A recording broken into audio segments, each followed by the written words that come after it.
अच्युतं केशवं कृष्णदामोदरं रामनारायणं जानकीवल्लभम्। जय श्री कृष्ण। आप सभी भक्तजनों का हमारे इस YouTube चैनल शिव प्रिया भक्ति में हार्दिक स्वागत है। आज के इस अध्याय में हम कार्तिक मास कथा का 14वां अध्याय का शुभारंभ करेंगे। तो आइए आज की कथा का शुभारंभ करते हैं। श्री हरि कृपा करे, श्रद्धा प्रेम बढ़ाए, तब उसको इस प्रकार धर्म पूर्वक राज्य करते हुए देख देवता क्षुब्ध हो गए। उन्होंने देवाधिदेव शंकर का मन में स्मरण करना आरंभ किया। तब भक्तों की कामना पूर्ण करने वाले शंकर ने नारद जी को बुलाकर देव कार्य की इच्छा से उनको वहां भेजा। शंभु भक्त नारद शिव की आज्ञा से देवपुरी में गए। इंद्रादिक सभी देवता व्याकुल हो शीघ्रता से उठ नारद जी को उत्कंठा भरी दृष्टि से देखने लगे। अपने सब दुखों को कहकर उन्हें नष्ट करने की प्रार्थना की। तब नारद जी ने कहा, मैं सब कुछ जानता हूँ, इसलिए अब मैं दैत्यराज जलंधर के पास जा रहा हूँ। ऐसा कह नारद जी देवताओं को आश्वासित कर जलंधर की सभा में आए। जलंधर ने नारद जी के चरणों की पूजा कर हंसते हुए कहा, हे ब्राह्मण, कहिए आप कहाँ से आ रहे हैं, यहाँ कैसे आए हैं? मेरे योग्य जो सेवा हो उसकी आज्ञा दीजिए। नारद जी प्रसन्न होकर बोले, हे महाबुद्धिमान जलंधर, तुम धन्य हो। मैं स्वेच्छा से कैलाश पर्वत पर गया था, जहाँ 10,000 योजनों में कल्प वृक्ष का वन है। वहाँ मैंने सैकड़ों कामधेनुओं को विचरते हुए देखा तथा यह भी देखा कि वह चिंतामणि से प्रकाशित परम दिव्य अद्भुत और सब कुछ सुवर्णमय है। मैंने वहाँ पार्वती के साथ स्थित शंकर जी को भी देखा, जो सवार्ग सुंदर, घोर वर्ण, त्रिनेत्र और मस्तक पर चंद्रमा धारण किए हुए हैं। उन्हें देखकर मुझे बड़ा आश्चर्य हुआ कि इनके समान समृद्धिशाली त्रिलोकी में कोई है या नहीं। हे दैत्येंद्र, उसी समय मुझे तुम्हारी समृद्धि का स्मरण हो आया और उसे देखने की इच्छा से ही मैं तुम्हारे पास चला आया हूँ। यह सुनकर जलंधर को बड़ा हर्ष हुआ। उसने नारद जी को अपनी सब समृद्धि दिखला दी। उसे देख नारद जी ने जलंधर की बड़ी प्रशंसा की और कहा कि निश्चय ही तुम त्रिलोकपति होने के योग्य थे। ब्रह्मा जी का हंस युक्त विमान तुम ले आए हो और द्युलोक, पाताल, पृथ्वी पर जितने भी रत्नादि है सब तो तुम्हारे ही है। ऐरावत, उच्चैश्रवा, घोड़ा, कल्प वृक्ष और कुबेर की निधि भी तुम्हारे पास है। मणियों और रत्नों के ढेर भी तुम्हारे पास लगे हुए हैं। इससे मैं बड़ा प्रसन्न हूँ, परंतु तुम्हारे पास कोई स्त्री रत्न नहीं है। उसके बिना तुम्हारा यह सब फीका है। तुम किसी स्त्री रत्न को ग्रहण करो। नारद जी के ऐसे वचन सुनकर दैत्यराज काम से व्याकुल हो गया। उसने नारद जी को प्रणाम करके पूछा कि ऐसे स्त्री कहाँ मिलेगी जो सब रत्नों में सर्वश्रेष्ठ हो। नारद जी ने कहा, ऐसा रत्न तो कैलाश पर्वत में योगी शंकर के पास ही है। उनकी सवार्ग सुंदरी पत्नी देवी पार्वती बहुत ही मनोहर है। उनके समान सुंदरी मैं किसी को नहीं देखता। उनके उस रत्न की उपमा तीनों लोकों में कहीं नहीं है। देवर्षि उस दैत्य से ऐसा कहकर देव कार्य करने की इच्छा से आकाश मार्ग से चले गए।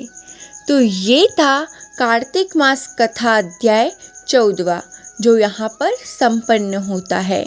प्रेम से बोलिए श्री विष्णु भगवान की जय, माता लक्ष्मी की जय, उमापति महादेव की जय। तो आइए अब मैं आज के इस वीडियो में आपको आध्यात्मिकता से जुड़ी हुई एक ऐसी कहानी के बारे में बताती हूँ जो निश्चय ही आप में परिवर्तन का कारण बनेगी। तो आइए इसे अंत तक अवश्य सुनिएगा।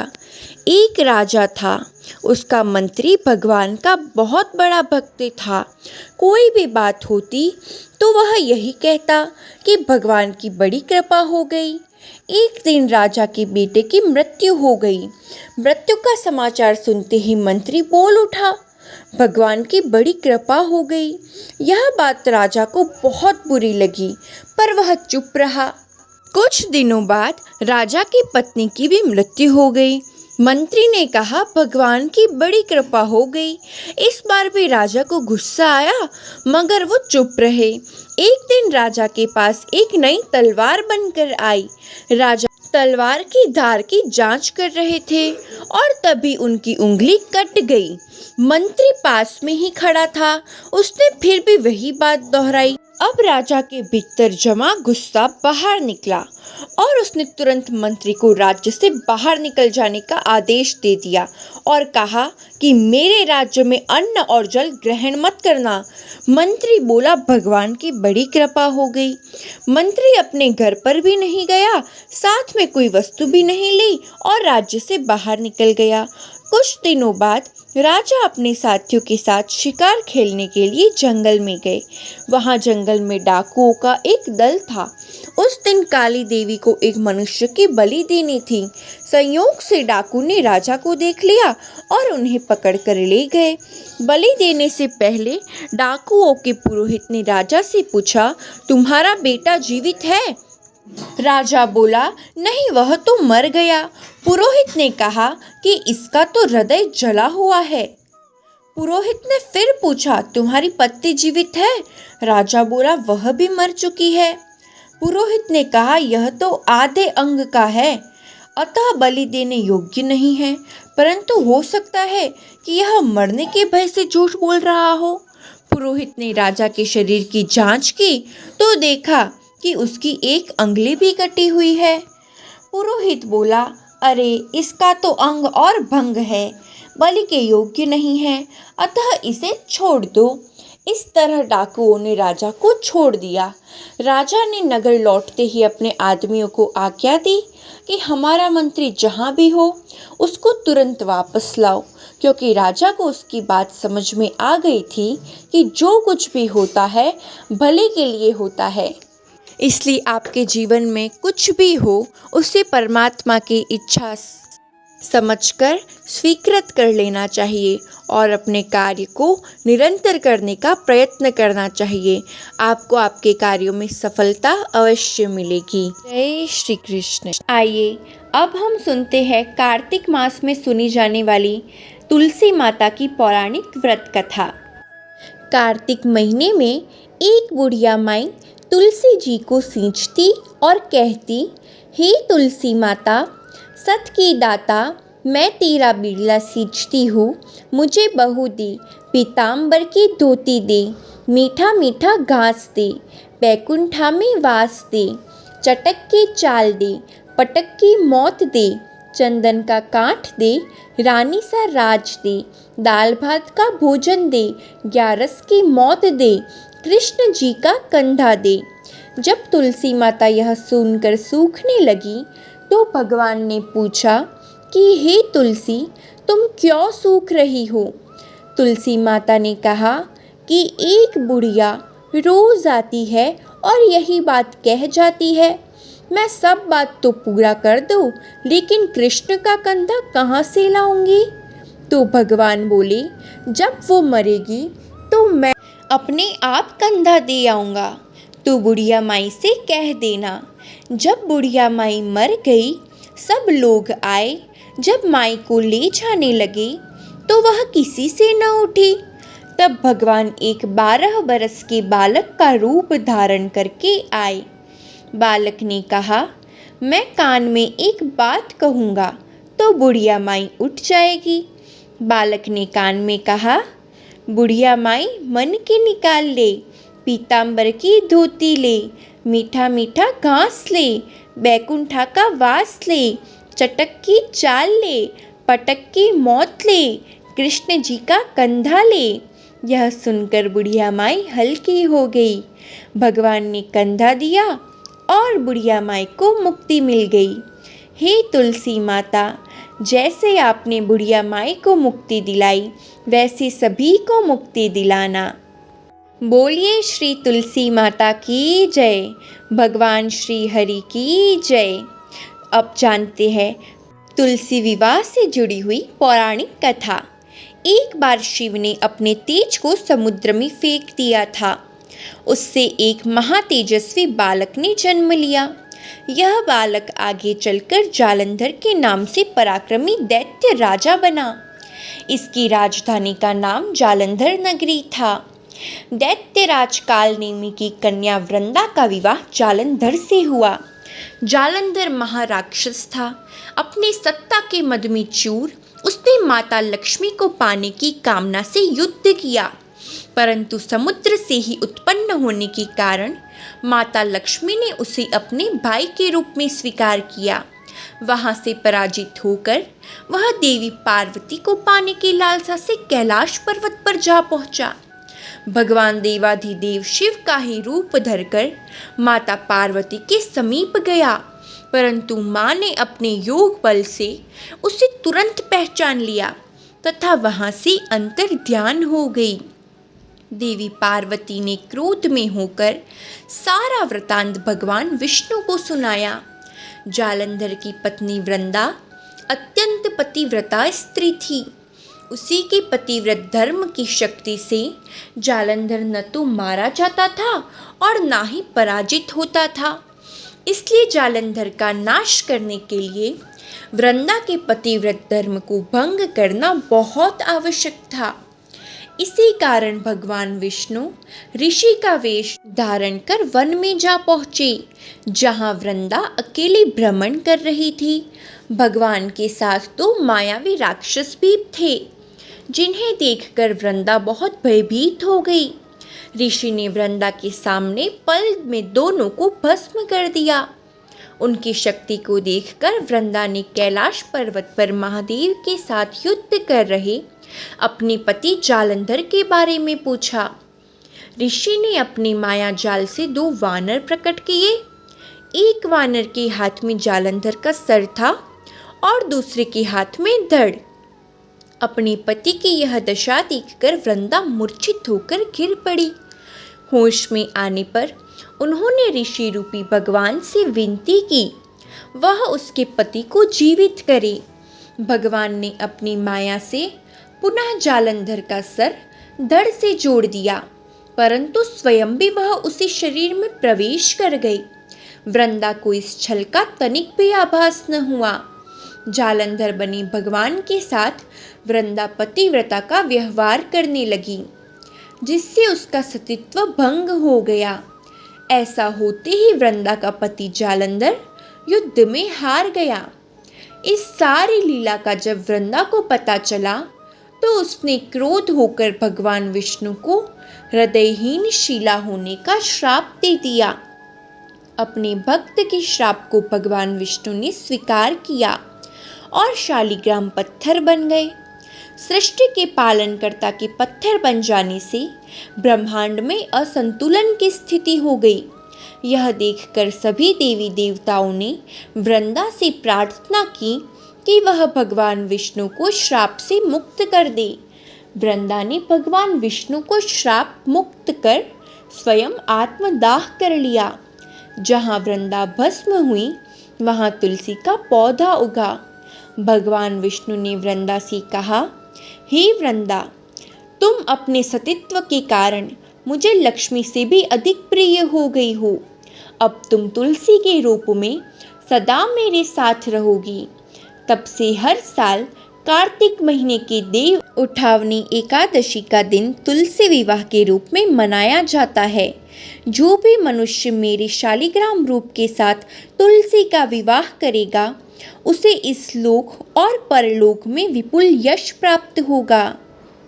जिस घर में तुलसी होती है वहाँ यम के दूत भी असमय नहीं आ जा सकते।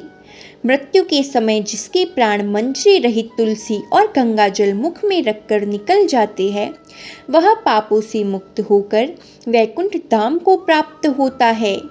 जो मनुष्य तुलसी व आंवले की छाया में अपने पितरों का श्राद्ध करता है, उसके पितृ मोक्ष को प्राप्त हो जाते हैं। तो ये थी तुलसी माता से जुड़ी हुई पौराणिक व्रत कथा। तो प्रेम से बोलिए श्री तुलसी माता की जय, भगवान श्री विष्णु की जय, भगवान श्री हरि और माँ तुलसी सभी का कल्याण करे। तुलसी चालीसा। जय जय तुलसी भगवती सत्यवती सुखदानी, नमो नमो हरि प्रियसी श्री वृंदावन खानी। श्री हरि शीश बिरजिनी देहु अमर वर अम्ब, जनहित हे वृंदावनी अब न करहु विलंब।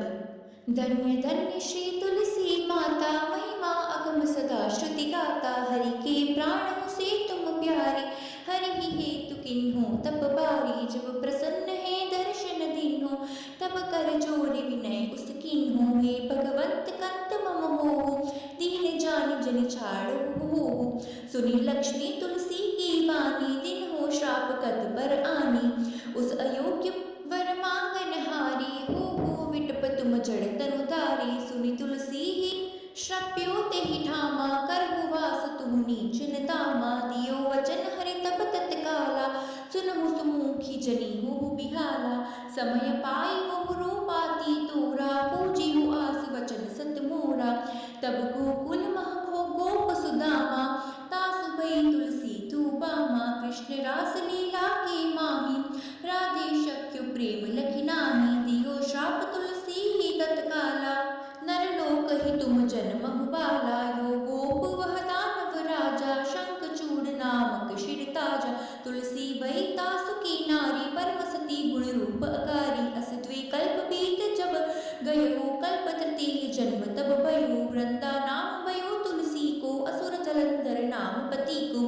करी अति द्वंद अतुल बल धामा, लिन्हा शंकर से संग्रामा। जब निज सैन्य सहित शिवहारी, मरहि न तब हर हरि पुकारी। पतिव्रता वृंदा थी नारी, को न सकी पति ही संहारी। तब जलंधर ही भेष बनाई, वृंदा डिग हरि पहुँचो जाई। शिव हित लही करी कपट प्रसंगा, कियो सतित्व धर्म तुहि भंगा। भयो जलंधर कर संहारा, सुनि उर शोक उपारा। तिहि क्षण दियो कपट हरि टारी, लखि वृंदा दुख गिरा उचारी। जलंधर जस हत्यु अभीता, सोई रावण तस हरि ही सीता। अस प्रसंतर सब हृदय तुम्हारा, धर्म खंडी मम पति ही सहारा। यही कारण लहि श्राप हमारा, होवे तनु पाषाण तुम्हारा। सुनि हरि तुरत ही वचन उचारो, दियो श्राप बिना विचारो। लख्युन नीच कर तुति पति को, छल न चह्यो जब पार्वती को। जड़मति तुहु अस हो जड़ रूपा, जग मह तुलसी विटप अनूपा। दग्व रूप हम शाली ग्रामा, नदी गंड की बीच लालामा। जो तुलसी दल हम ही चढ़ी है, सब सुख भोगी परम पद पहिए। बिनु तुलसी हरि जलत शरीरा, अतिशय उठत शीश उर पीरा। जो तुलसी दल हरि शिर धारत, सो सहस्र कट अमृत डारत। तुलसी हरि मन रचनी हारी, रोग दोष दुख भंजनी हारी। प्रेम सहित हरि भजन निरंतर, तुलसी राधा में नहीं अंतर। व्यंजन हो 56 प्रकारा, बिन तुलसी दल न हरि ही प्यारा। सकल तीर्थ तुलसी तरु छाही, लहत भुक्ति जन संशय नाही। कवि सुंदर एक हरि गुण गावत, तुलसी ही निकट सहस गुण पावत। बसत निकट दुर्वासा धामा, जो प्रयास ते पूर्व ललामा। पाठ करहि जो नित नर नारी, होहि सुख भाषहि त्रिपुरारी। दोहा। तुलसी चालीसा पढ़ी तुलसी तरो गृहधारी, दीपदान करे पुत्र फल, पावहि बंधिहु नारी। सकल दुख दरिद्र हरि हारहि परम प्रसन्न, आशीय धन जन लड़हि ग्रह, बसहि पूर्णा अत्र। लाही अभिमत फल जगत, महा लाही पूर्ण सब काम। जे दल अर्पहि तुलसी संग, सहस बहसि हरि राम। तुलसी महिमा नाम लख, तुलसी सुध सुख राम। मानस चालीसा रच्यो, जगमह तुलसीदास। तुलसी चालीसा संपूर्णम। प्रेम से बोलिए तुलसी माता की जय। अब हम सुनते हैं तुलसी माता की आरती। जय जय तुलसी माता, सब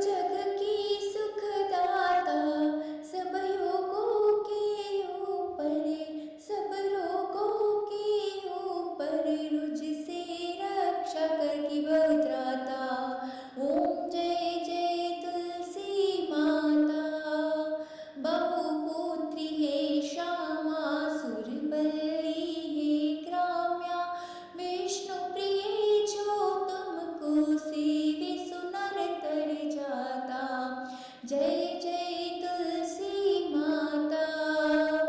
हरि के शीश विराजत त्रिभुवन से हो वंदित। पतित जनों की तारिणी तुम हो विख्याता।